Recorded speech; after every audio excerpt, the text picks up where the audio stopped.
fame. Paid attention how you change. You know that I never change.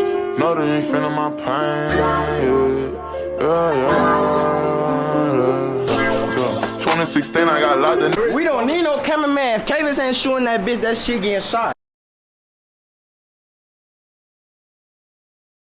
Yo, what it do? Is your boy Kavis TV, man. We back with another video. We back with another reaction video. In today's video, we got Larry Bird's stories that prove that he's the best trash talker. Larry Bird, bro, you was trash talking, man. I know you was getting in them boys' head, bro. I know he was getting in them boys' head. But we finna get into it live. This is my first time reacting to this. Well, my first time watching it, so we finna get into it. So, hey, man, make sure you like, comment, subscribe. Everything we watch over here is new to us, live, you feel me? So, yeah, man, we finna get into it. Okay. Larry Bird was one of the biggest trash talkers in basketball. And a lot of people say, really? You know, they thought it was Reggie or Charles. Bird used to tell me, look here, man, you supposed to be a great defender, right? I'm going to make sure I tell you where I'm going to shoot the ball at. Yeah, he said, I'm going to get it right here. I'm going to shoot it right in your face. And I'm looking at this guy like, he's nuts. Larry was I'm a going to shoot dog. this jumper in your face right there in that cone. And it's going to be your Christmas present. I'm going to wrap it up and bust your head open. And that's exactly what he did. If he tell you he's going to hit a shot in a certain place, he's going to do just that, and ain't nothing you can do about it. Being a better player each step I took, I was able to go up more than the other guys. I had a green light. I could make plays. But I always knew early on, especially when I was a junior, senior high school, that probably the outcome of the game was going to depend on me.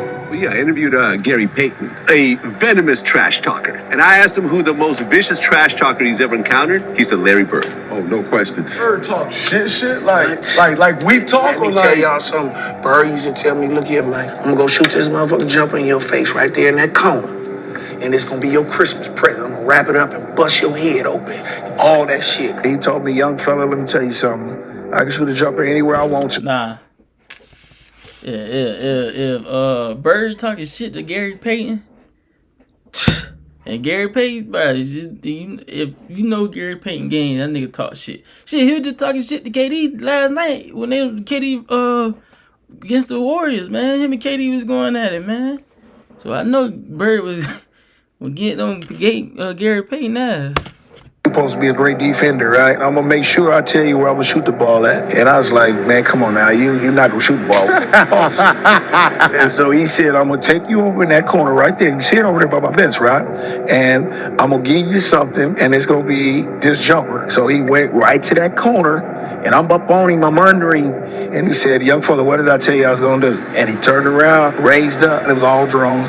And I said, shit, I ain't going to mess with you no more. He was the coldest dude I ever seen with that shit, man. Everybody be talking about these greats. They don't be always mentioning him. He was the shit. Yeah. Shit, man. He'll give it to you any way he wanted to. Larry Bird was cold. Bird didn't talk trash to you, Oh my God, Bird talked trash to everybody. I always tell the story about Larry Bird. I remember him, he was cursing under his breath. And I asked him, I said, Larry, what's going on with you? He says, you guys are being disrespectful to me. And I says, what are you talking about? He says, you guys are putting a white guy on me. That's disrespectful. I just started laughing. I had no comeback. But he says, it's disrespectful when y'all put a white guy on me. Larry said, I'm insulted that they would put a sorry dude like you on me. He said, no, I don't even want to play no more. He would drop the ball and take a turnover. And I'm looking at this guy like, he's nuts, you know? The story goes that when he played against Denver, they had a guy named John Hansley, a white guy, a really good defender, right? Okay. They put him on Larry, and Larry was wearing his ass out. And Larry would run by the bench and tell Doug Moe, who was the coach, get him off me. That's disrespectful. Put a black guy on me. Because when he played back in the day, that's all he played against was brothers. Yeah. So he was like, I had to torch his ass so they understand. And Larry got on the... Shit, Bird play like a brother. No disrespect to my behind, you feel me? But man, that nigga Bird played. But Bird played like a brother now. Both sides shooting the ball. Every shot was going in. All right, it runs by Frank Layden, who's the funniest guy in the league. And Frank is coaching, and Larry says to him, hey, Frank, don't you have anybody on that bench who can guard me? He goes, so nobody out here can. Frank looked out of the bench and goes, No. Along with Steve Jones and Rick Barry, this is Bob Neal. Just moments before the American Airlines Sheraton long-distance shootout. The All-Star game is in Dallas, the first three-point contest, and he just starts looking at guys, doesn't say a word, and people are getting kind of nervous. Everybody's sitting there, everybody's real quiet. You knew the guys, but you never were around them. And nobody's really saying anything, so I walk in and look around, and then he finally speaks and says, I'm just looking to see who's going to finish second. And says, I hope all you guys in here are thinking about second place because I'm winning this.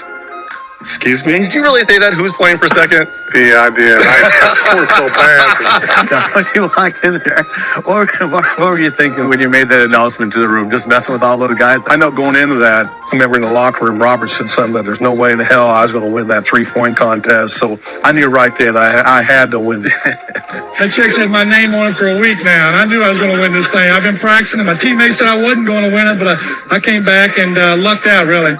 Bird would luck out again the next year, but in 1988, it looked like his luck had finally run out. He certainly doesn't have that normal Bird rhythm going for him. Come on, man. Seconds remaining, has only 7, has to be 15. That's 8, making 9, and 10. Get $150 in bonus bets when you bet $5, win or lose. 11 as we're counting. 13, huge rack that time for Bird. He's still got to drop one here quickly. 14, this is a tie for the money. Yo! Jordan shaking his head. That's like, but Larry Bird was the truth then. He knew that ball was going to win the competition for him, and it's almost like he did it in dramatic fashion just to make it more fun. He knew it when he let it go and was headed for the winner's circle. He took off his top yet. I didn't see when he took off his top. Larry used to come in the locker rooms. He'd be getting his ankles taped, and he'd say, hey, ball boy, run in and go find the scoring record in this building. He needed those kind of challenges. He had accomplished every goal. We hadn't lost a game on the trip. And Larry told all of us players and the media too, tomorrow night's the last game of the trip, I'm going to play this one left-handed at least through three-quarters. And it was at a time when, McHale was still coming off the bench. And so Larry scores his 6th point on a left-handed shot. And I'll never forget him. McHale yells out, and McHale goes, hey, Jerome, when did he start shooting right-handed? And at the end of three-quarters, and then you're 27 points left-handed. Well, left-handed is one thing, but when the game got close, I had to go back to the right one. He could hold all these things in his head during a game. So he'd have a shooting drill at the old Boston Garden. 4:30 in the afternoon. I was an early guy. I'd set up early. The garden would be dark. Late in the afternoon by himself, dark garden. Come out with an equipment guy and just do the perimeter, shoot for half hour. And all you heard was swishing. If he missed a shot during that thing, he'd say that the Bull Gang set up something wrong with the rim. Otherwise that would have gone in. I'd get there early, plug in my Stone Age computer right next to the bench. He'd come over, he'd call me Scoop, say, Scoop, what are you working on? I'm doing an early story. Then I'd say, well, I'm doing an early edition newspaper story about your free throw streak. You are approximating the NBA record for consecutive free throws, so don't miss one tonight or I'll look bad in the paper. Sure enough, first half, he goes to the line for 2, and the foul line is lined up right where we're sitting if he looks over. He's at the line. He makes the first. He looks over and winks at me. He looks over and winks at me before he makes the second. Guys don't do that today. And he would... Always thinking about these things. It's like paying off a bet in the middle of a game. He was doing 2 things at once. Well, you had the Bird night. I had the Bird night. Yeah, that was a tough night, man. But nobody was guarding Bird, were they? Well, we were trying. You were trying to. No, but when a guy is literally coming up the court, calling his shots. It's in that game, we're on the free throw line, and he literally says, it's off the glass, who's next, where do you want this one from? And he just made one after another, and he just tortured it mentally. That game, he tortured all of them. I think Bird went by the bench one time, too. He fell in the bench. Oh, yeah, he did. And he called that one. That was the one where he fell in it. He literally said, off the glass into the trainer. Yeah. His last shot, he said, Bird trash game, trash talk was elite then. If he telling you, I'm finna go to this spot, shoot, and that bitch make it, bro, that's how you, bro, what? I ain't know Larry Bird was like that, bro. I did not know Bird was like that. Trainer's lap coming down the court. He shot this high rainbow. It goes in. Ricky bumps into him and he knocks him on our trainer's lap. So it was exactly what he said. Antoine Carr and Cliff Livingston got fined by Fratello, I think. And Eddie Johnson for celebrating Bird. Yeah, it was the best film session. Every time when I see Mike, we still laugh. God, it was the greatest film session ever, because back then, you watched the real game and just went, with a video, and Mike rewound the celebration 20 times. And they show a shot of our bench. Cliff Livingston and Eddie Johnson are standing up giving each other high five. I mean, everybody was entertained by this. Even the guys on the Atlanta bench. They got fined for that, I heard. Yeah. Watch the reactions on the Atlanta bench. You see Scotty Hayes up there laughing. Yeah. Watch Cliff Livingston over here. I think this is Cliff. And Fratello wouldn't let it go. It just kept rewinding. Showing the guys, you remember, they're giving each other high five. And then somebody falls off the bench. Yeah, that was Eddie Johnson. Yeah. Eddie Johnson falls off the bench in laughter, and Antoine Carr and Cliff gives each other high five. And our film session was 20 minutes. If you have the other opponents celebrating what you did, bro, you him for real, bro. You is him for real, bro. That's crazy. Of that. Yeah, and so it was a bad night. The first game against Larry Bird, it was shocking. And I'm a rookie, I go shake his hand, and he put both hands behind his back. And I'm saying, okay, he's getting his head ready to play. First play of the game, he says, I don't know where they got you guarding me, Holmes. And he shoots a 3. I was pissed. I said, I wasn't mad he hit the 3. But did this bitch just called me Holmes? And so it set up for a really interesting game. Because I remember one time I came down and I dunked it on him. He landed on the ground, he fouled me, and I'm pointing. And he said, hey, Rook. I said, what? He said, I like you. He said, you got balls, but I'm still going to get 30 on your ass. He got about 38, so he kind of proved his point. But I had to pay my dues. I wasn't upset about that because, back then, as a rookie, you got to pay your dues. Simple. You had to earn that respect. If you bet on a player to score the first touchdown and instead he scores the second, you get your money back in cash. Simple as that. It was funny, the first time that I played in my rookie year, I guarded Larry Bird, and it took me about 10 minutes to realize I should be probably guarding him instead of staring at him. And he came down, it was funny, he came down one time, and Mark West was the center on our team, and Larry looked at me, and then he looked at Mark, and he said, Mark, I'm going to go down, I'm going to come off the screen, I'm going to catch it right there, I'm going to turn around, I'm going to shoot it in the rookie's face, and then I'm going to run down the floor. And that's exactly what he did. And I'm sitting there, that just happened. But did he talk to you, or you weren't good enough? Through me. He never addressed me. I love that. Like I wasn't even there. And did Mark West going, Mark was like, all right, okay, yeah, all right. You probably will. Good luck. And then he did. He did it. Like there was nothing I could do about it. He backed up whatever he said. If he tell you going to hit a shot to a certain place, or if he going to take you down to the post, turn around, hit a fadeaway J, he going to do just that, and ain't nothing you can do about it. These guys came in together in 81. There's Kevin, there's Larry, there's Robert. Dennis Johnson, Danny Ainge, they knew what each other could do.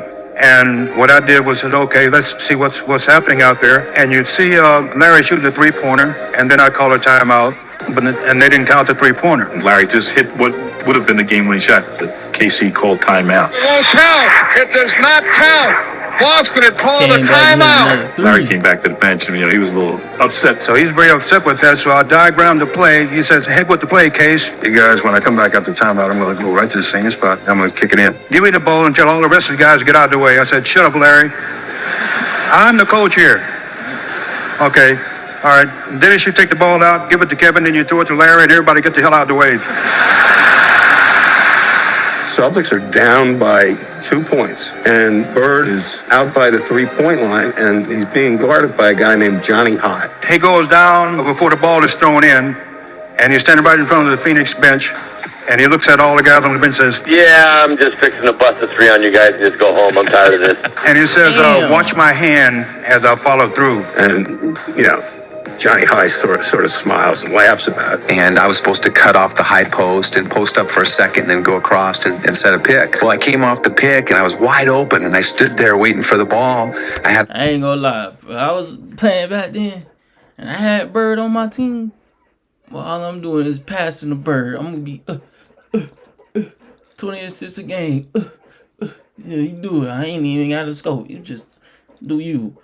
I'm being known for the most assists in the history passing the Bird if I was playing. Or guy to post up, and Larry just waved me out of the way, saying, "Get out of here, get out of the way." And then he just turns around and shoots a perfect three. As the ball's in the air, he kind of turns towards the Phoenix bench and yells, "Told you so!" He's out running to the locker room. As he continues on to the dressing room. Now that's what you call arrogance.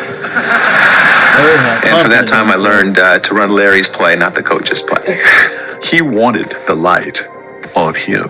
He wanted the focus, and he wanted that ball. And in case he would ever call somebody else's play, Larry would just say, no. I'm shooting this ball, and he would.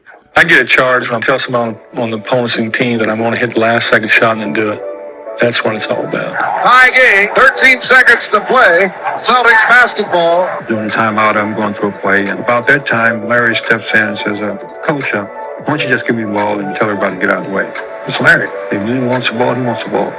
After the timeout, we walked back on the court, and then Xavier was guarding it. So he tells Xavier, he says, "I'm getting the ball." I said, I know I'm gonna be waiting. Yeah, he said, I'm gonna get it right here. I'm gonna shoot it right in your face. 5, and Bird has the basketball. Larry Bird, just phenomenal the way that He came out with right about that exact spot and shot a shot right in my face. And he was like, I didn't mean to leave 2 seconds on the clock. I went back to the sideline like, damn. Larry Bird was one of the biggest trash talkers in basketball. And a lot of people say, really? They thought it was Reggie or Charles. Larry Bird talked more trash on the basketball court than anybody I've ever played against. So we playing him the last play. He says to James Worthy, he says, you guys don't have to worry about it. I'm going to go right over there that corner. And I'm going to catch it, I'm going to shoot it, and I'm going to tie the game or win the game, whatever the case may be. They take the ball out, and I think it was either Danny or DJ, the late, great DJ. Yeah. You DJ coming down, right, with the ball. Oh, great DJ, that's good. So pass it to Larry, he's in that corner. Now I gotta go out and close Larry Bird out. So as I'm running out to Larry Bird, he's talking trash to me. I don't know why you running out here. Who says that in the middle of the game? He said, I'm gonna wait till you get one step away from me and I'm gonna shoot it right in your face. Man, I bet back then, bro, watching Magic and Bird go at it, I bet that was like the best thing, bro. Cause Magic was him too, bro. Magic was him. You had Bird and him. Then Jordan coming in. Man, bro, I bet that was crazy work back then, bro. Like, fun to see. Damn, bro. We ain't gonna get that like that today. So I got one step away. He shoots it all net. 3-pointer, good. Take the ball out, man crow right to the corner, caught the shot, shot a 3, and made it. It's like, are you effing kidding me? And he turned to me and said, you did all that running for nothing. And he was saying in such a calm way that you didn't think it was trash talking, but it's...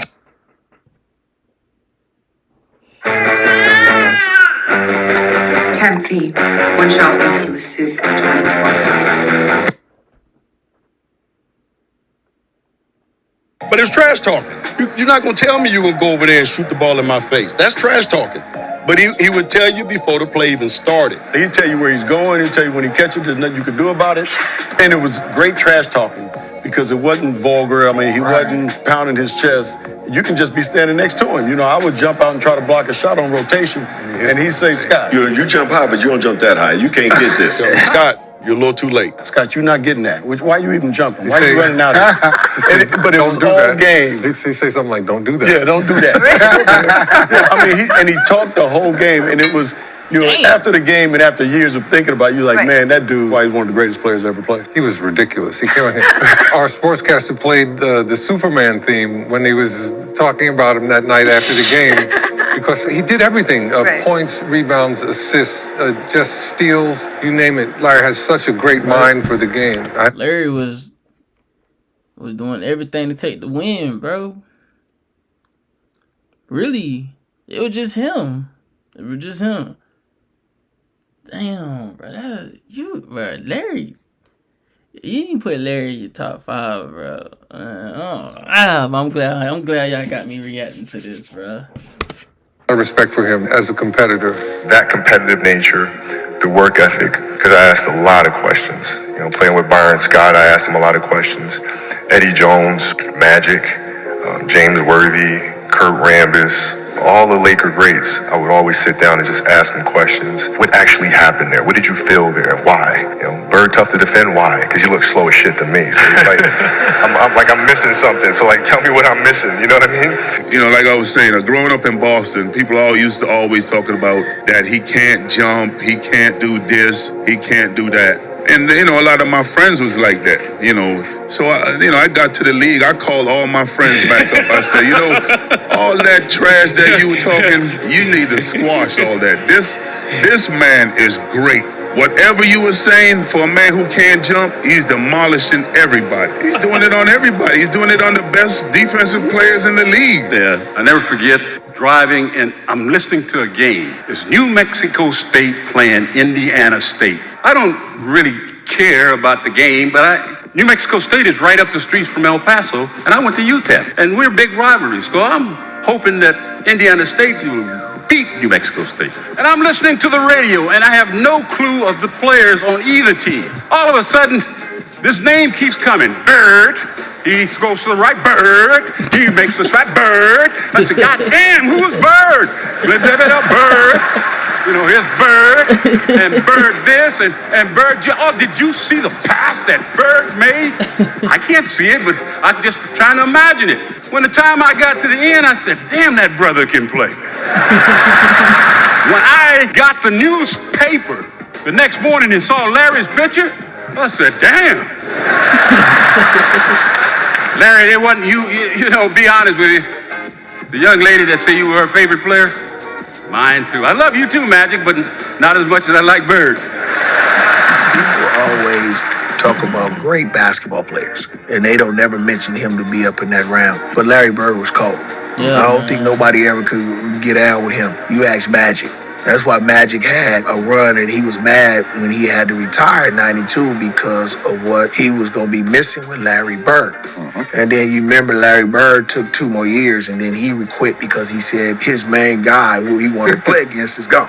I'm going to tell this story. We're in LA, and I'm hurt. I got a pulled hamstring, so I'm not playing tonight. So I can't play against the Celtics. You know, I'm killing myself. You know, Larry warming up. The anthem is sung and get introduced, and right before they go out on the court, Larry comes down. He said, you know what? Since you're here, I'm going to put a show on for you. So you just sit back and watch, okay? Damn. Don't worry. I'm going to put a show on for you. And I'm like, man, get out of my face, man. Want to hear that? You know, that's Celtics and the Lakers. And he went out. I think he scored 38 points, about 20 rebounds, about 15 assists. And every shot he would shoot, he would turn to me. Every time he hit one, he'd look at me. And I said, boy, you know, the thing about it that I love about you is that most guys talk trash and can't bag it up.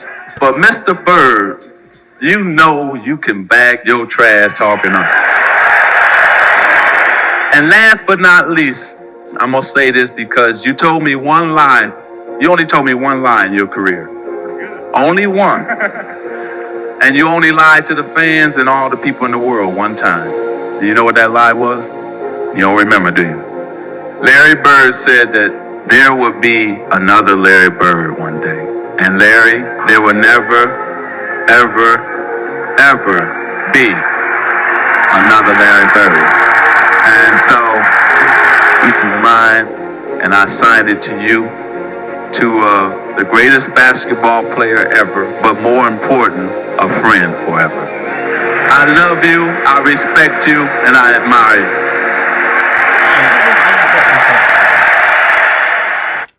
Hey, video as much as I did, man. Let me know what else you want me to react to, and I will do it. Man, I ain't know Larry Bird was like that, bro. I did not know Bird was like that. But hey, man, we finna keep going up, keep going. See y'all next video. Thank you. Been on the most and out on the most. On the front, I got my weight up.